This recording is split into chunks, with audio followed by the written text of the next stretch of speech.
también. Versículo 5. Recordad que estamos en Romanos capítulo 6.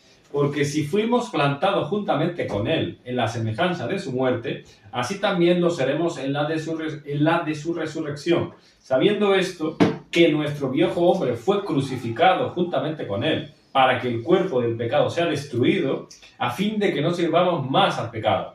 Porque el que ha muerto ha sido justificado del pecado. Y si morimos con Cristo, creemos que también viviremos con Él. Sabiendo que Cristo, habiendo resucitado de los muertos, ya no muere. La muerte no se enseñorea más de Él. Porque en cuanto murió, al pecado murió una vez por todas. Mas en cuanto vive, para Dios vive. Así también vosotros consideraos muertos al pecado, pero vivos para Dios en Cristo Jesús, Señor nuestro. Vale, hasta ahí vamos a ir analizando.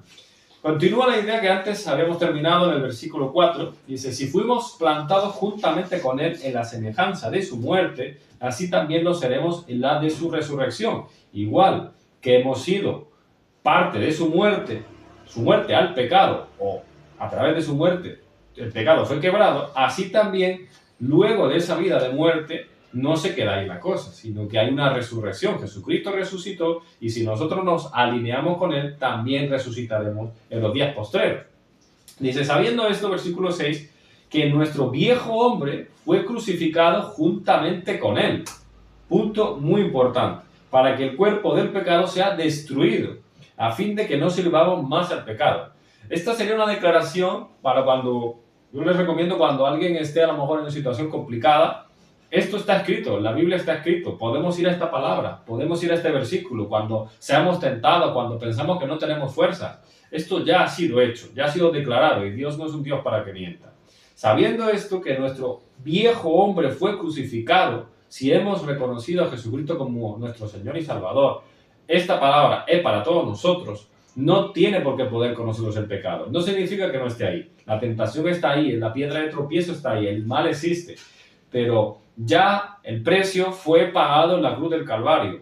No tenemos que tener miedo. Yo sé que el miedo es natural, el miedo es humano, pero nosotros confiamos en un Dios sobrenatural, en un Dios que vence a lo humano, vence a lo carnal y está por encima de él. Y Jesucristo ya lo demostró que se puede. No significa que sea fácil. Abandonar la vida de pecado no es sencillo. Abandonar hábitos como el alcoholismo, como la adicción a la mujer, a la pornografía, a las drogas, cualquier cosa. O sea, incluso la adicción al trabajo. Hay gente que se adicta al trabajo, adicta al gimnasio. O sea, hay muchas adicciones. Todo lo dijimos en otros episodios. Todo lo que sea quitarle tiempo a Dios, un tiempo de calidad, de lectura, un tiempo de estar pensando, de estar intentando aprender de la palabra y no hacer algo para edificar a las personas, aunque tengamos un tiempo de descanso. Nadie dice que no descansemos, ¿vale?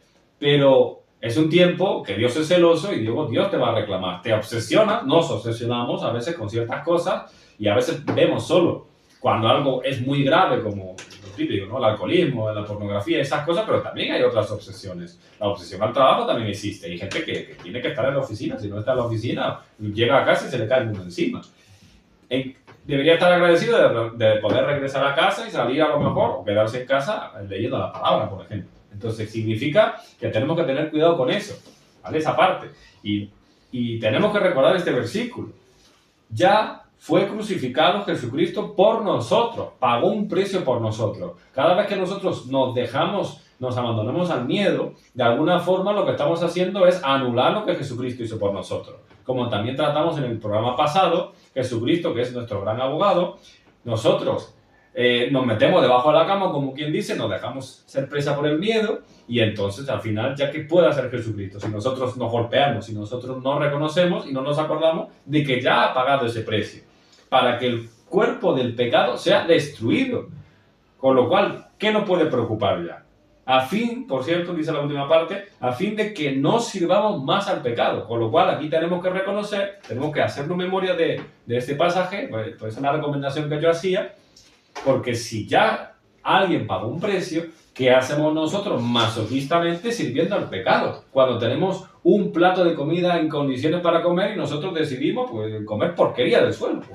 Correctamente, y tenemos también que tener mucho cuidado a qué hombre resucitamos. Porque si resucitamos al viejo hombre, estaremos en el pecado. Tenemos que nacer de nuevo para que nos alejemos del pecado.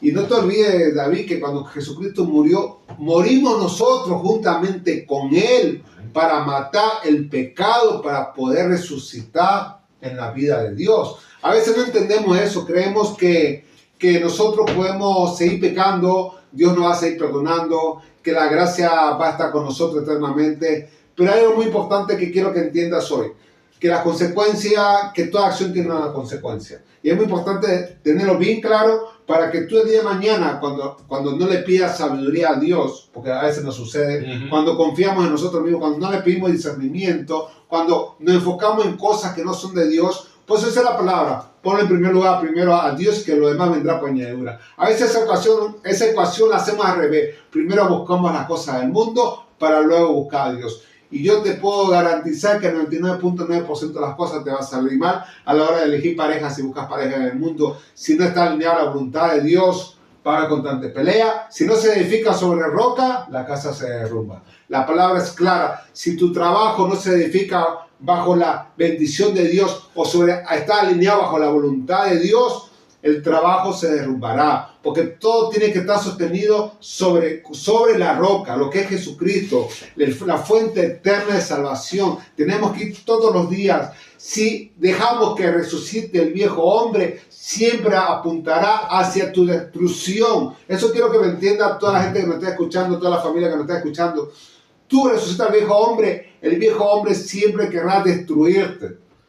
Porque realmente es así. A veces no lo comprendemos. Aunque creas que eres bueno, pero en tu corazón tus buenas obras son inmundicia para Dios. ¿Tú qué crees que a veces lo haces para personas, para mal prójimo? No, lo estás haciendo para ti y por eso para Dios es una inmundicia. Hay que tener mucho cuidado. No permitir que el viejo hombre resucite, porque cuando murió Cristo, nosotros morimos con Él para que tengamos un nuevo nacimiento. Mira, esto me viene a la mente como Pablo cuando tuvo, antes llamado Saulo, que era perseguidor de cristianos, mataba a cristianos, o sea... La conversión más fuerte. O sea... Vamos, era una ficha, como se dice actualmente el lenguaje de los jóvenes, según yo, ¿vale? Violento, lleno de orgullo. Pero cuando se encontró a Jesús, cuando aceptamos a Jesucristo, cuando Pablo encontró a Jesús en el camino a Damasco, su viejo hombre quedó atrás, hasta su nombre cambió. Increíble, hasta su nombre cambió. De ese día vivió para Cristo. Tú cuando confiesas que Jesucristo es tu único Salvador, tu vida debe estar enteramente enfocada en Cristo. Cuidado, aclaro. Esto no quiere decir que dejes de trabajar. No quiere decir que dejes tus responsabilidades. Pero tu vida, si está alineada con la de Cristo, todo lo demás vendrá por añadidura y te será más fácil llevar las situaciones adversas que se te presenten día a día, o las tribulaciones, o las tormentas, o los Goliat que se te levantan. Es importante tenerlo claro, porque si estás en Cristo en primer lugar, todo lo demás se volverá más fácil. No quiere decir que la vida se convierta en color de rosa, porque eso es mentira. Pero Dios te dará la fortaleza, te dará la fe, te dará la esperanza, te dará las herramientas para que sigas luchando y batallando en la buena batalla de la fe. David. Dice, el que ha muerto, versículo 7, ha sido justificado del pecado.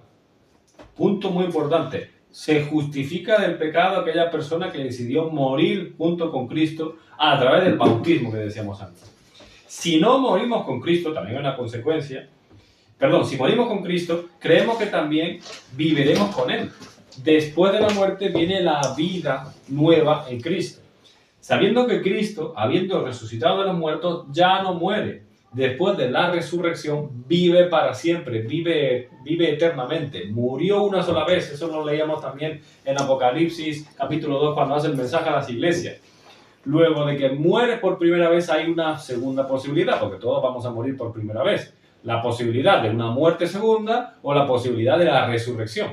Tenemos dos opciones. Resucitamos con Jesucristo y no hay una muerte segunda, o alcanzamos esa muerte segunda y el dolor eterno. Pues si hemos decidido resucitar, morir primero con Jesucristo, resucitaremos y no alcanzaremos esa muerte segunda. Dice también, al pecado murió una vez por todas. O sea, esto solo se produce una vez. La muerte primera solo se produce una vez. Una vez que ya decidimos estar con Cristo, la muerte segunda es eterna, o la vida segunda es eterna, la vida eterna, por eso se llama de esta forma.